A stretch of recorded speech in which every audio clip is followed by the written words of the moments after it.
Beliau ini adalah spesialis kandungan dan kebidanan, subspesialis onkologi ginekologi, yang menempuh pendidikan subspesialis onkologi ginekologi atau kanker kandungan dan juga S3 PhD di Utrecht, Belanda. Jauh bener dok belajarnya ya, sampai ke Belanda ya. Jauh gitu ya, nggak mau lagi belajar ke negeri Cina, langsung ke Belanda. Langsung ke Belanda dok, kenapa sih awalnya tertarik? Spesialisnya itu khusus ke onkologi, ginekologi gitu ya, kebidanan dan kandungan gitu, kenapa dok? Ya, jadi kayaknya enak ya, pasiennya perempuan semua, satu. Terus kemudian kasusnya tuh unik gitu, macam-macam. Operasi bisa, ngobrol psikologinya dapet juga kadang-kadang sama perempuan. Jadi disitulah pertama kali kayaknya mau mendedikasikan lebih khusus ya, spesialisnya itu adalah untuk perempuan, urusan perempuan. Misalnya nih dokter deteksi, tahapan pengobatannya seperti apa? Jadi kalau misalnya kanker-kanker ginekologi yang udah lanjut memang butuhnya tidak hanya operasi. Biasanya kita butuh seperti kemoterapi, bisa sampai imunoterapi, bisa sampai targeted terapi. Pokoknya banyak sekali. Yang radioterapi juga itu adalah salah satu juga terapi tambahan yang bisa kita kerjakan tergantung dari jenis kankernya. Saya berani bilang kalau Mandaya sebagai Advanced Cancer Center dengan fasilitas yang menurut saya cukup luar biasa dan canggih untuk Indonesia. Jadi saya rasa sih Mandaya sebagai Advanced Cancer Center cukup baik untuk menangani kasus-kasus kanker. Dan jangan lupa sebenarnya kadang-kadang kita itu lupa ya bahwa sebenarnya kita itu bukan treat cancernya loh, kita treat personnya.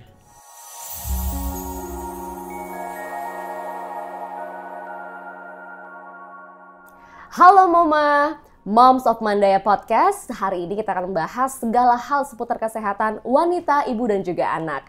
Senang sekali nih karena hari ini saya Glory Oyong tidak sendiri, saya sudah bersama dengan narasumber yang luar biasa hebat untuk membahas topik ini bersama kita hari ini. Bersama saya sudah ada Dr. Kartika Hapsari, SPOG, subspesialis onkologi dan ginekologi, FNVOG. Selamat pagi dokter. Selamat pagi Glo, apa kabar? Apa kabar dok? Baik ya dok ya. Hari ini senang banget nih karena kita ketemu dengan Moma. Kita akan membahas mengenai kesehatan kewanitaan dan yang pastinya yang agak-agak ditakut-takutkan nih sama mungkin audiens kita ya, kanker dan juga tumor. Nah, tapi sebelum kita jauh ke sana, saya mau Moma semua juga lebih mengenal dokter dulu. Dan di sini saya akan bacakan sedikit profilnya dari Dr. Kartika Hapsari, SPOG, subspesialis onkologi ginekologi, FNVOG. Beliau ini adalah spesialis kandungan dan kebidanan, subspesialis onkologi ginekologi, yang menempuh pendidikan subspesialis onkologi ginekologi atau kanker kandungan dan juga S3 PhD di Utrecht, Belanda. Jauh bener dok belajarnya ya. Sampai ke Belanda jauh gitu ya, nggak mau lagi belajar ke negeri Cina, langsung ke Belanda. Langsung ke Belanda ya. Tapi senang banget dokter kembali ke Indonesia untuk praktek di sini dok, membawa ilmu-ilmu untuk bisa membantu para wanita dan perempuan Indonesia ya. Dok, kenapa sih awalnya tertarik kan? Mungkin kalau dokter sudah menjadi cita-cita gitu ya, tapi kenapa spesialisnya itu khusus ke onkologi, ginekologi gitu ya, kebidanan dan kandungan gitu, kenapa dok? Ya, jadi emang sebenarnya ini ya Glo ya, sederhana aja sebenarnya. Waktu itu kalau kita kan kalau sekolah kedokteran tuh ada yang namanya kayak koas ya, atau kita bilangnya residensi lah setelah kita lulus sarjana kedokteran. Nah entah kenapa saya tuh jatuh cinta sama obstetri and ginekologi. Kayaknya enak ya, pasiennya perempuan semua, satu. Terus kemudian kasusnya tuh unik gitu, macam-macam. Operasi bisa, ngobrol psikologinya dapet juga kadang-kadang sama perempuan. Ya banyak lah, jadi kayaknya tuh nyaman aja aku di situ. Jadi disitulah pertama kali kayaknya mau mendedikasikan lebih khusus ya, spesialisnya itu adalah untuk perempuan, urusan perempuan. Betul, karena kan kalau kita sekolah lama lagi kan kalau nggak passionate kayaknya nggak oke lah. Jadi dokter setelah mengambil spesialis, jauh-jauh nih di Belanda dok ya, kemudian kembali dan akhirnya bisa praktik di sini. Sekarang lagi melakukan kegiatan apa nih dok yang meningkatkan keilmuan dokter selama sudah kembali ke Indonesia? Iya, pastinya tetap kita harus update terus kan kalau jadi dokter ya. Jadi kita tetap ngelakuin penelitian yang ada hubungannya dengan kanker. Saat ini kita lagi penelitian tentang kanker serviks. Kemudian juga aku masih ngerjain S3 aku juga di Belanda, jadi masih terus ongoing, tapi tahun ini udah selesai. Jadi update-nya sih lebih ke situ ya, sambil of course terus belajar, ikut seminar dan segala macam. S3-nya apa nih dok, lebih spesial? Kita tentang kanker ovarium, jadi tentang kanker di indung telur. Nah itu sekarang di sana lagi ada proyek besar untuk cari gimana caranya kita bisa screening lebih awal. Jadi kita bisa dapat cara untuk bisa men-screening pasien-pasien sebelum datang kankernya. Gitu, itu luar biasa banget dok kalau nanti sampai bisa kita lakukan di Indonesia. Moga-moga ya. Semoga bisa menjadi antisipasi yang baik ya dok ya. Amin, untuk banyak mungkin kasus-kasus yang tidak perlu harus sampai menjadi kasus gitu dok. Sudah bisa kita antisipasi. Betul, pengennya ke situ. Ya. Apa sih dok yang kira-kira perlu diketahui oleh mama semua mengenai kondisi terutama di Indonesia dok? Seberapa tinggi kasus barangkali dok ya kanker atau juga tumor bagi perempuan terutama di area kewanitaannya itu sudah mengkhawatirkan belum sih dok? Jadi sebenarnya Indonesia memang sangat jauh tertinggal ya dengan negara-negara maju gitu ya. Nggak usah ya contohnya misalnya di Eropa gitu ya. Terutama kalau yang di Indonesia itu yang mengkhawatirkan adalah sebenarnya kanker leher rahim atau kanker serviks. Kenapa? Karena kalau kanker-kanker yang lain memang sama dengan di tempat lain. Jadi agak sulit untuk di-screening, agak sulit untuk diketahui sejak dini gitu ya. Tapi kalau kanker leher rahim itu enggak. Nah di Indonesia itu kita belum bisa maksimal untuk, contohnya tadi Glow kita ngobrol ya sebelum podcast soal vaksin, itu belum bisa jadi program nasional kita yang lebih besar gitu ya. Ongoing sekarang ya, pemerintah udah mulai gitu ya. Kemudian juga screeningnya, pap smear, mungkin juga mama di rumah juga mungkin belum screening, belum pap smear, bahkan belum pernah dengar soal pap smear. Nah itu kanker serviks itu kalau di negara-negara maju udah turun banget, udah bahkan udah nggak ada gitu, karena sedikit sekali. Betul, karena ya? Kalau screening udah melibatkan pemerintah, jadi kalau nggak mau screening bisa polisi datang tuh gitu, udah mulai kayak gitu. Nah di Indonesia kanker serviks sendiri itu adalah termasuk nomor 2 yang jadi momok jadi perempuan Indonesia. Yang pertama kanker payudara, kemudian kanker leher rahim jadi nomor 2. Kita bicara ini sekarang setiap detiknya itu dikatakan ada 3 perempuan yang meninggal di Indonesia karena kanker leher rahim. Wah, ini jadi itu sangat tinggi sekali ya. Betul, jadi termasuk yang cukup tinggi di dunia, termasuk 3 besar negara yang punya kanker leher rahim tertinggi di dunia. Gitu. Jadi itu nggak oke lah. Nah, padahal tadi Dr. Atika sekali mengatakan bisa dicegah gitu ya, bisa diketahui lebih dini, melakukan vaksinasi dan screening tadi. Dok, apa sih yang sebenarnya perlu dasar atau basic informasi ya kepada semua perempuan nih, terutama mungkin bagi yang masih remaja, gini ya, masih mau beranjak ke dewasa untuk bisa melakukan pencegahan. Jadi, nah kalau kita kan ngomongin sekarang serba tumor ya, jadi memang agak luas gitu ya, agak broad. Ya, mungkin kalau mau dikecilin, kalau kanker ovarium, kanker endometrium, kanker-kanker yang lain itu memang sulit tadi saya bilang kalau di screen ya. Tapi pada dasarnya kalau kanker leher rahim itu sangat bisa di screen gitu. Jadi yang pertama kita harus lakukan adalah tahu aware dulu. Jadi mungkin podcast ini salah satu untuk edukasi bahwa makin tinggi awareness-nya soal ini. Jadi kalau kita punya anak laki-laki dan anak perempuan, teenage, usianya mungkin udah mulai akil balik tanda kutip gitu ya. Sudah sebelum menstruasi betul gitu, 9 sampai let's say 20 tahun belum seksual aktif, itu vaksin HPV. Itu satu ya, sebelum seksual aktif. Kemudian yang kedua buat mama di rumah atau dimanapun sekarang yang lagi nonton podcast, belum pernah pap smear atau screening, itu harus dilakukan. Sudah mulai kalau di WHO dikatakan antara 30 sampai 60 tahun. Berapa sering dok? Setahun sekali kah? No, jadi kalau pap smear yang biasa gitu ya, itu kita biasanya kalau standar guidelines WHO adalah 3 tahun. 3 tahun sekali ya? Yes, tapi kalau misalnya yang pakai HPV, virus dan macam-macam itu bisa sampai 5 tahun. Gitu. Jadi sebenarnya awareness-nya lebih ke edukasi terus-terusan deh pokoknya. Gimana caranya kita edukasi terus agar mama di rumah atau dimanapun sekarang bisa lebih mengerti soal ini. Jadi jangan tunggu dulu ada gejala, ada keluhan gitu ya. Kita bisa melakukan antisipasi pap smear 3 tahun sekali atau 5 tahun sekali kepada remaja putri yang belum seksually aktif, itu tinggal melakukan vaksinasi ya dok ya. Remaja putra juga loh ya. Remaja putra juga? Iya betul. Oh jadi putra dan putri ini ya? Wah, iya karena seksual kan between both kan dua-duanya. Jadi dua-duanya harusnya vaksin juga. Sebaiknya vaksinasinya dilakukan gitu ya dok. Nah kalau nih dok ya, banyak yang mengatakan, aduh udah terlambat nih, saya belum vaksinasi. Sekarang anak udah 1, anak udah 2. Perlu nggak dok masih melakukan vaksinasi? Iya, jadi memang kalau dikatakan perlu aja, nggak ada masalah kok gitu ya. Cuman memang kalau ditanyain beneficial atau efektivitasnya jelas lebih menurun dibandingkan yang belum sexually aktif gitu ya. Tapi kalau ditanya oke nggak, boleh, nggak masalah. Biasanya kita minta untuk cek HPV dulu, pap smear untuk cek HPV. Kalau negatif vaksin aja, nggak ada salahnya dan nggak ada ruginya. Ya, untuk ini ya menambah paling tidak jaring keselamatannya atau jaring selamatnya begitu ya dibandingkan tidak vaksin sama sekali. Dok, pertanyaan lagi nih. Kalau kita sudah melakukan vaksinasi atau pencegahan, lalu kemudian ada pola hidup nih yang kata orang, aduh kamu kebanyakan makan sesuatu yang mengandung kimiawi gitu ya, atau kebanyakan makan yang sesuatu yang disuntik hormonal. Ini mempengaruhi nggak sih dok, kita bisa mendapatkan penyakit-penyakit seperti tumor atau kanker? Oke, jadi kan aku bilang tadi kanker itu multifaktor ya penyebabnya ya. Yang terbaru sekarang dikatakan bahwa kanker itu lebih ke genetik. Jadi ini adalah penyakit yang keturunan atau genetik.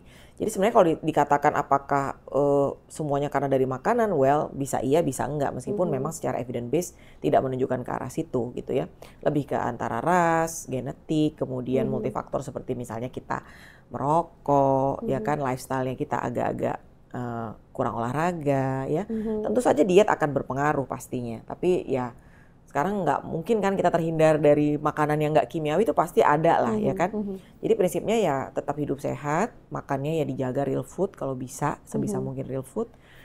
Sama multifaktor lain seperti merokok, minum alkohol agak dikurangin. Itu aja sih sebenarnya. Jadi menjaga gaya hidup kita tetap sehat itu penting ya dok ya? Penting. Nah kalau kita sudah melakukan hal-hal ini, tentu juga kita perlu mengetahui seandainya ada gejala-gejala atau ada indikasi-indikasi yang kita harus periksakan. Seperti apa sih dok biasanya gejala-gejala awal gitu ya kalau kita ada kemungkinan perlu melakukan pemeriksaan untuk barangkali kanker atau tumor? Oke, menarik ya. Ini perlu agak di-spread sedikit. Jadi gini. Kalau kita ngomongin soal kanker ovarium atau kanker indung telur, itu memang dia nggak ada gejala. Jadi kita bilangnya silent killer. Jadi biasanya pasien itu datang kalau udah bergejala tuh. Perutnya kembung, nggak enak, pikirannya kayak mah doang. Dia ke dokter baru kelihatan ada kista atau ada tumor. Dan itu biasa sudah stadium udah biasanya, ada yang sudah lanjut atau ada yang belum juga. Tapi pokoknya prinsipnya biasanya tuh datang udah nggak enak aja badannya gitu ya. Itu bedanya sama kanker yang serviks yang aku bilang. Nah, bedanya lagi dengan kanker endometrium atau kanker rahim, itu biasanya bisa kita temukan dengan gejala yang sangat awal, karena biasa pasien datang dengan keluhan, flek, haidnya nggak teratur, atau udah menopause terus kemudian berdarah lagi. Nah, itu biasanya stadium dini tuh. Jadi pokoknya kalau udah ada sesuatu yang badan kita tuh udah bilang, ini nggak normal loh, cek. Jangan abai. Jangan abai. Segera gitu. periksakan. Betul. Nah, bedanya dengan kanker serviks yang aku bilang tadi, dia bergejala kalau udah lanjut, makanya butuh pap smear, karena butuh screening. Jadi kalau dia stadium dini malah dia nggak ada gejala sama sekali. Jadi pasien kadang-kadang kalau udah datang udah berdarah, leher rahimnya udah gede tuh tumornya, gitu. Itulah kenapa gunanya pap smear. Gitu. Itu sih. Kalau tumor-tumor yang lain itu jarang ya, lebih jarang kalau di organ kewanitaan kita kayak tumor vagina, tumor vulva, atau mungkin tumor karena kehamilan tuh juga ada juga, gitu. Nah itulah pentingnya kenapa kita mesti kalau kehamilan harus USG sejak awal, jadi tahu gitu ya. Kalau misalnya kita lihat di organ kewanitaan kita ada benjolan, atau ada sesuatu yang aneh deh pokoknya, kutil atau apa tuh harus segera periksa. Bisa aja itu sesuatu yang mencurigakan. Iya, jadi jangan abai dengan kondisi tubuh kita ya dok. Betul, ya. itu aja Apapun sih. yang dirasakan perubahan gitu ya, atau ada tadi kutil kecil pun kita harus segera aware untuk melakukan pemeriksaan. Nah, kalau di rumah sakit sendiri dok, dengan adanya sekarang mungkin perkembangan dari alat-alat kesehatan yang begitu canggih, seperti apa sih proses untuk melakukan diagnosa di rumah sakit atau juga termasuk screening awal yang bisa dilakukan oleh para moma semua kalau ingin memeriksakan diri ke rumah sakit? Sekarang sih kalau di Indonesia, terutama di Jakarta ya, memang kita punya fasilitas yang luar biasa lengkap gitu ya, dengan dokter-dokter yang saya rasa sudah cukup update di bidangnya gitu. Kita bisa melakukan screening misalnya seperti biopsi atau USG lah, diagnostiknya dulu USG, MRI, CT scan itu bisa banget dilakukan. Ya atau tadi seperti aku bilang bahwa moma bisa melakukan screening pap smear, HPV, vaksin, itu sekarang saya rasa udah semua bisa kerjakan ya kalau di fasilitas-fasilitas tertentu pastinya ya. Kalau di Jakarta sih saya rasa, apalagi di Mandaya, saya rasa nggak sulit sama sekali. Gitu. Jadi itulah screening awal ya dok ya. Betul, Tidak perlu terlalu ditakutkan gitu ya. Harusnya screening ya. masih sesuatu yang general dilakukan ketika kita melakukan tes kesehatan, begitu dok kurang lebih ya. Betul. Nah kalau bicara soal misalnya nih dok, terdeteksi tahap awal atau barangkali udah stadium tengah atau stadium akhir, itu tahapan pengobatannya seperti apa? Indonesia saat ini sudah memiliki langkah-langkah yang baik nggak untuk penanganan jika ada MOMA yang ditemukan ternyata mengidap tumor atau kanker? Ya, prinsipnya adalah kalau di rumah sakit dengan Advanced Cancer Center pastinya kita punya fasilitas yang luar biasa lengkap ya. Jadi kalau misalnya kanker-kanker ginekologi yang udah lanjut memang butuhnya tidak hanya operasi, biasanya kita butuh terapi tambahan atau adjuvan seperti kemoterapi, ya kan? Biasanya kita kerjasama tuh dengan tim dari hematologi onkologi untuk melakukan kemoterapi, bisa sampai imunoterapi, bisa sampai targeted terapi, pokoknya banyak sekali yang sekarang udah update sekali seperti di negara-negara maju ya.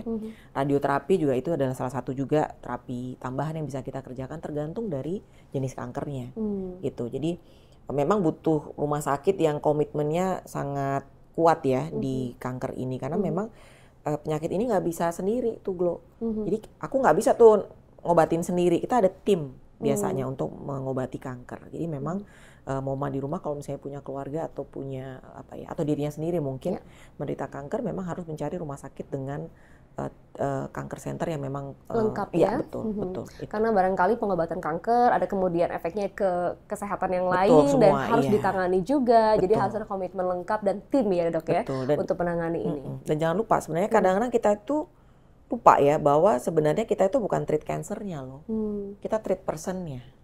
Ya, jadi kadang itu yang kita sering lupa. Jadi kita gimana caranya beat the cancer? No, we are not. Of course kita mau gitu beat the cancer atau mengalahkan kankernya. Tapi kita selalu lupa bahwa ada individu yang sedang sekarang seorang perempuan gitu ya.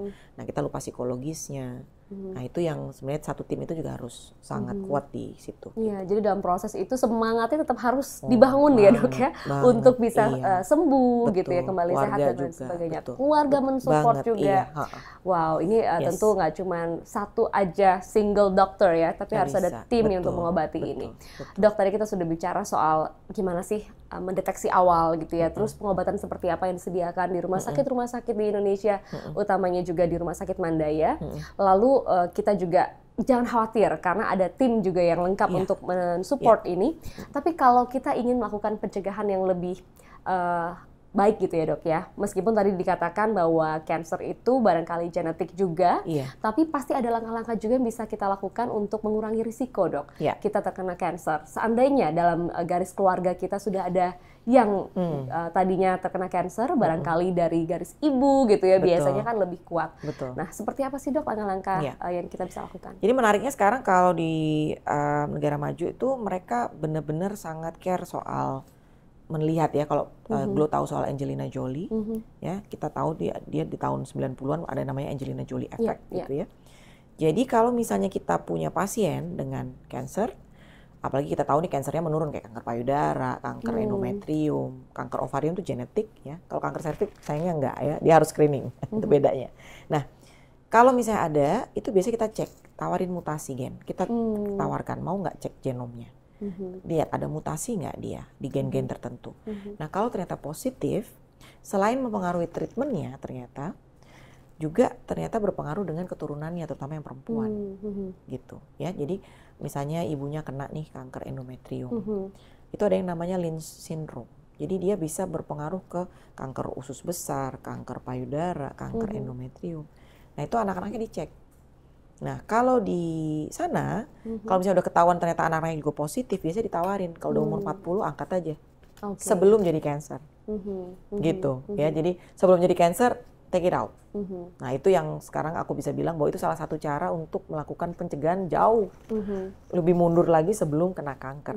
Karena barangkali persentasenya tinggi ya Dok ya, akan terkena juga. Iya gitu betul. Jadi ada ditawarkan. Of course tentunya kita konsen dulu ya, kita pasti ngobrol dulu, discuss dulu, nggak bisa tiba-tiba langsung minta operasi, enggak.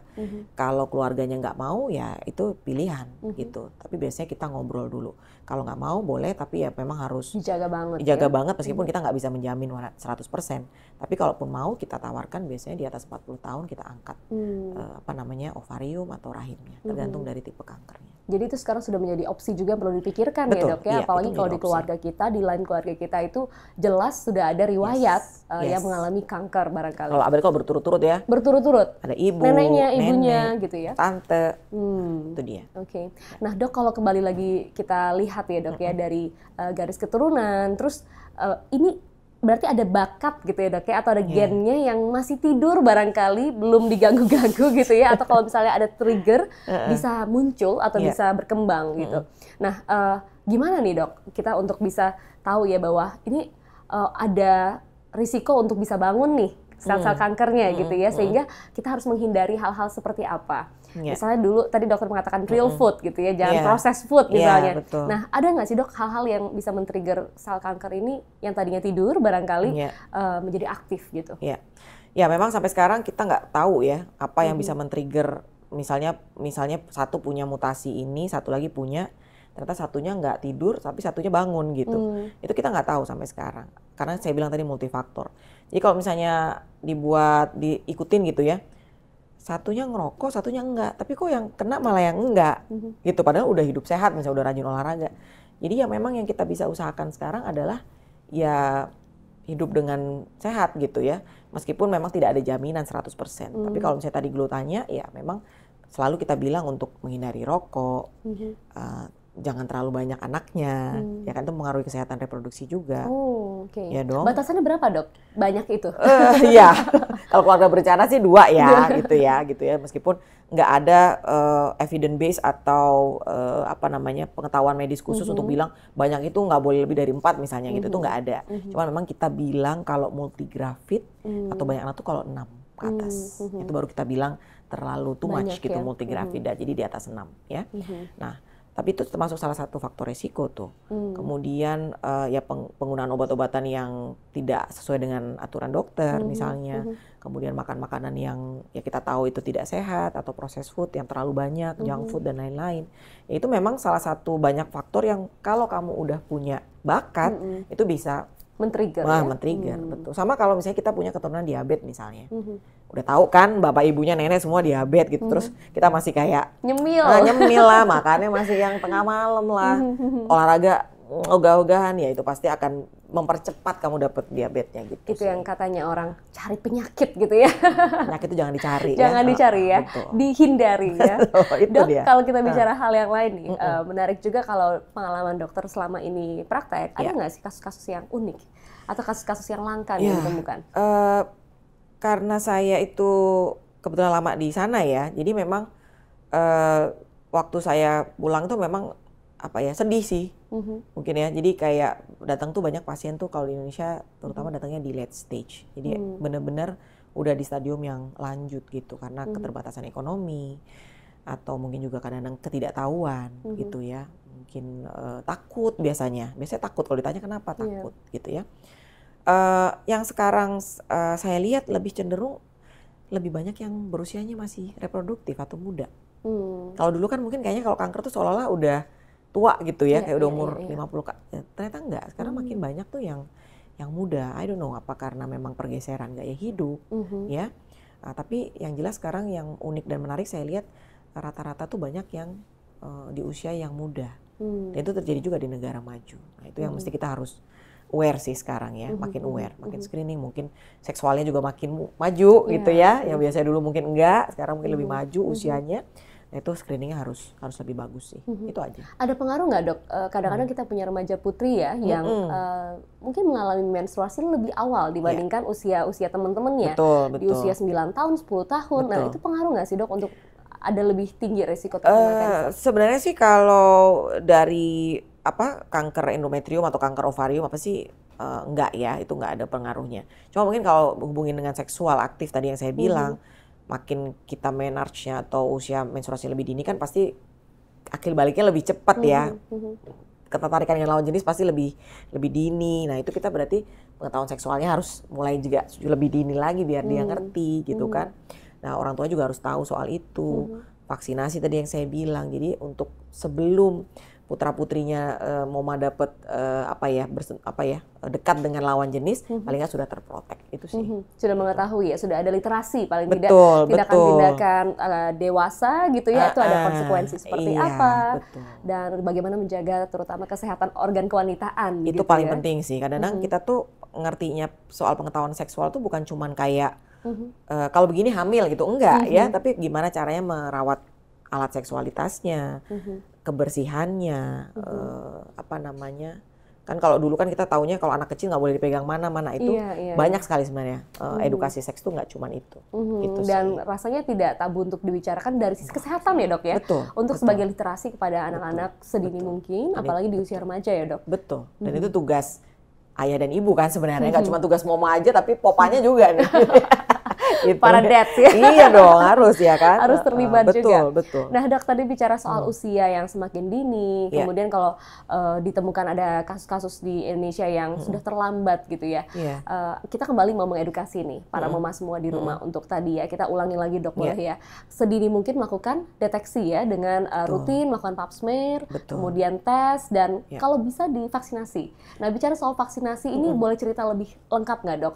Berapa kali sih vaksinasi itu diberikan? Dan jika tadi ya sudah lewat gitu ya dok ya usia sebelum menikah gitu ya, nah itu masih bisa mengatasi juga kan dengan seberapa persen efektifnya dan lain sebagainya. Bicara soal vaksinasi. Iya, jadi kalau vaksin HPV kita bilangnya ya untuk kanker serviks itu paling efektif dilakukan di usia 9 sampai 15 tahun. Ada yang mengatakan bahkan sampai 20 tahun, yang penting belum seksually aktif. Itu hampir melindungi kita sampai di atas 90%. 90% efektif banget ya dok ya? Yes, dan itu bisa dilakukan 1 sampai 2 kali saja. 2 kali shot aja? 2 kali shot aja ya. Sedangkan kalau yang sudah seksually aktif memang cukup turun ya gitu ya. Jadi tidak sampai 90%, bisa sekitar 60 sampai 70%, tapi ya why not gitu. Kenapa enggak? Ya boleh-boleh aja. Apalagi kalau HPV-nya negatif. Ya, nah itu bisa dilakukannya lebih banyak lagi 3 kali. Jadi 0, 1 dan 6 bulan. Atau ada juga yang mengatakan 1, 2, 6 bulan nggak masalah. Ya, dan jadi jeda 1 bulan, terus kemudian shot ketiga jeda 6 bulan. Betul. Betul. Nah itu sebaiknya tidak dilakukan pada saat menyusui dan hamil. Gitu. Jadi kalau udah kandung menyusui dan hamil ya udah tunda dulu, baru vaksin setelah itu. Nah tadi menarik karena dokter tadi cerita soal menyusui dan hamil nih, saya jadi teringat untuk bertanya nih dok, kalau tadi ada mama yang sudah mengalami treatment atau sudah diketahui ada kanker atau tumor, ini masih boleh nggak sih dok, misalkan ya hamil atau kemudian dalam fase menyusui, apakah ada treatment-treatment yang memperbolehkan atau harus benar-benar ditunda karena ada obat-obat yang sedang dikonsumsi? Ini menarik ya. Kita di Mandaya itu tim kita udah ada beberapa kasus lah yang dengan kehamilan dengan kanker dan itu cukup berat. Jadi gini, prinsipnya kalau kankernya itu bukan kalau kankernya masih dini dan bukan kanker yang ginekologi yang punya kita nih reproduksi mungkin masih bisa nih. Jadi kalau misalnya udah selesai, let's say misalnya kanker darah gitu, terus udah kemo, udah selesai, udah dianggap complete respon, nah itu bisa tuh kita kalau memang masih pingin punya anak itu bisa kita sama-sama dengan tim untuk lihat ya, itu boleh. Tapi kalau misalnya kankernya kanker ginekologi, misalnya kanker rahim, itu agak sulit ya, karena biasanya kalau misalnya butuh kemo atau radiasi itu di daerah itu. Itulah lingkungan bayinya akan tumbuh ya. Betul. Jadi memang agak sangat yang menjadi problem kita kalau misalnya kita dapat pasien dengan kanker ginekologi, apalagi tadi di usia muda. Wah itu benar-benar challenging gitu ya. Bukan berarti tidak bisa, ada yang namanya fertility sparing. Atau kita men-spare atau meng-keep fertilitasnya ya. Tapi itu biasanya hanya bisa kita lakukan kalau stadiumnya masih dini banget, masih stadium 1 gitu. Misalnya kanker ovarium nih, gede nih tumornya, 30 cm gitu. Kita cuma angkat 1 aja. Rahimnya sama ovarium yang satunya kita keep. Kalau memang perlu kemo, kita kemo. Nah, sekarang ada banyak cara untuk kayak preserve ovarium, jadi ovariumnya disimpan, ya kan? Gitu, itu bisa tuh, sangat bisa dan Indonesia bisa kerjakan itu. Nah, yang sulit adalah kalau kankernya melibatkan rahimnya. Kalau di negara maju ada yang namanya surrogate mother dulu, ya, atau ibu pengganti. Ya? Kalau di kita kan memang di Asia mungkin agak susah ya, karena terutama di kita mungkin Singapura, Malaysia tuh nggak boleh. Jadi secara kultural dan budaya atau agama itu nggak boleh lah, forbidden. Jadi kalau memang mau surrogate harus ke negara barat lain, ya? Betul, yang memang boleh melakukan itu. Meskipun juga peraturan mereka sangat ketat sekarang. Gitu. Itu sih. Kalau dalam hal menyusui bagaimana dok? Ya menyusui juga sama ya. Kalau menyusui, kalau misalnya sudah tidak ada kemo, nggak ada misalnya bukan kanker payudara gitu ya boleh, tetap masih boleh. Kalau misalnya ternyata sudah lahir anaknya dia kanker, misalnya pasien saya kemarin dia udah lahir, dia kanker leher rahim, harus sinar kan, udah selesai sinarnya masih bisa pompa, masih nggak apa-apa menyusui. Ya. Tapi kalau kankernya yang di payudara jadi agak sulit ya menyusui. Jadi memang sangat-sangat per case special ya? case, Case betul, by case. betul, ya. Okay. Betul. Nah dok, bicara soal pengobatan sendiri nih, di rumah sakit ini di Mandaya sudah ada pengobatan lengkapkah? Atau apa saja layanan yang bisa dilakukan untuk pengobatan di sini terhadap kanker dan tumor? Saya berani bilang kalau Mandaya sebagai Advanced Cancer Center nggak cuman kuat di nama aja ya, berat di nama doang nggak ya. Jadi menurut saya cukup komprehensif. Saya melihatnya tumor board kita itu terdiri dari banyak sekali spesialis dokter yang memang kompeten sekali di bidangnya, terutama di kanker. Jadi kita sering melakukan diskusi kasus seperti tadi saya bilang, nggak bisa kita cuma sendiri-sendiri. Jadi kita bicara sama-sama, kita diskusikan sama-sama, kemudian baru kita bicarakan ke pasien. Jadi pasien itu mendapatkan informasi sama tuh dari kita dengan fasilitas yang menurut saya cukup luar biasa dan canggih untuk Indonesia. Jadi saya rasa sih Mandaya sebagai Advanced Cancer Center cukup baik untuk menangani kasus-kasus kanker. Iya, jadi bisa menjadi salah satu referensi MoMA semua ya untuk melakukan pemeriksaan screening maupun pengobatan di sini. Nah dok, kalau kita tadi sudah bercerita banyak mengenai deteksi dini, pengobatan, sampai apa sih yang bisa dilakukan jika memang kita terdeteksi mengidap kanker atau tumor. Rasanya lengkap banget ya dok ya. Kita harapkan ini semua bisa mengedukasi MoMA semua. Dan jika MoMA punya pertanyaan, tentu juga jangan ragu-ragu, bisa tinggalkan komentar di kolom podcast ini atau juga di YouTube channel Mandaya. Yang pastinya Dr. Kartika praktek di sini setiap hari apa dok?